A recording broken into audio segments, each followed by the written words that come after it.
వరద ప్రభావిత ప్రాంతాల్లో సీఎం ముఖ్యమంత్రి రేవంత్ రెడ్డి ఏరియల్ సర్వే నిర్వహించారు. పెద్దపల్లి, కామారెడ్డి, మెదక్ జిల్లాల్లో భారీ వర్షాలు, వరదలతో వాటిల్లిన నష్టాన్ని పరిశీలించారు.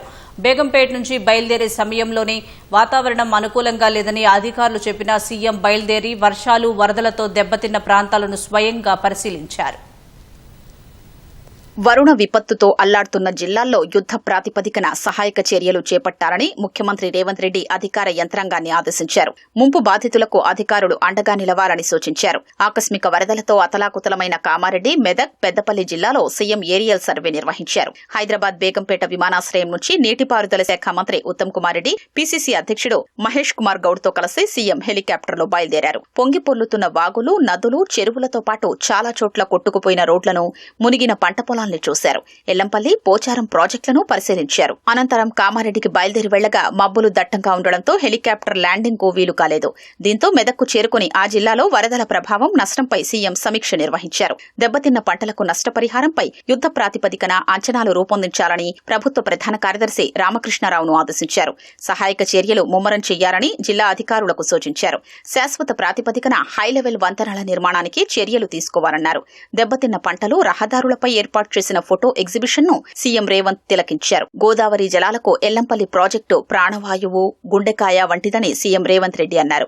పెద్దపల్లి జిల్లాలోని శ్రీపాద ఎల్లంపల్లి ప్రాజెక్టును సందర్శించారు.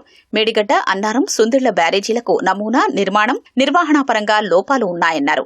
ఒకవేళ వాటిలో నీరు నింపి ప్రమాదం జరిగితే ఊళ్లకు ఊళ్లు కొట్టుకుపోతాయని తెలిపారు. కూలిపోయిన దానికి, నీళ్లల్లో నిలబడిన దానికి తేడా ఉందని కాళేశ్వరం, ఎల్లంపల్లి ప్రాజెక్టులను పోలుస్తూ వ్యాఖ్యానించారు. కాళేశ్వరంపై కమిషన్ ఇచ్చిన నివేదికను అసెంబ్లీలో పెట్టి ప్రజలకు వాస్తవాలు వివరిస్తామని సీఎం రేవంత్ పేర్కొన్నారు. మొత్తం గోదావరి జలాలకు శ్రీపాద ఎల్లంపల్లి అనేది గుండెకాయ లాంటిది, జంక్షన్ లాంటిది.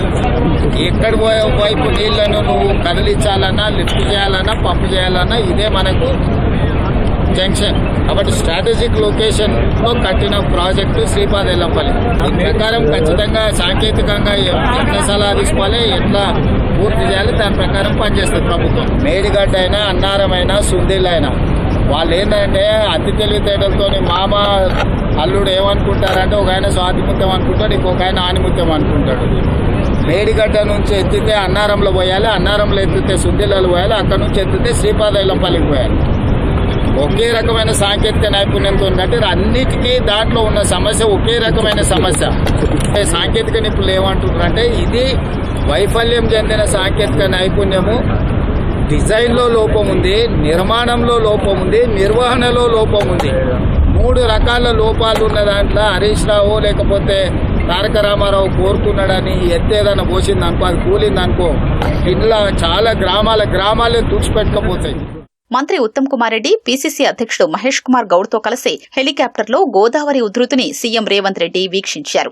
గోలివాడ పంప్ హౌస్ వద్ద హెలికాప్టర్ దిగిన ఆయన పంప్ హౌస్ ప్రాంతాన్ని, ఆనకట్టపైకి వెళ్లి వరద ఉధృతి 40 గేట్లు ఎత్తడంతో కిందికి దూకుతున్న ప్రవాహాన్ని స్వయంగా పరిశీలించారు. అవసరాన్ని బట్టి నీటిని దిగువకు విడుదల చేయాలని ముఖ్యమంత్రి ఆదేశించారు. ఈ సందర్భంగా గోదావరి జలాలకు సీఎంతో పాటు మంత్రి ఉత్తమ్ పూజలు చేశారు.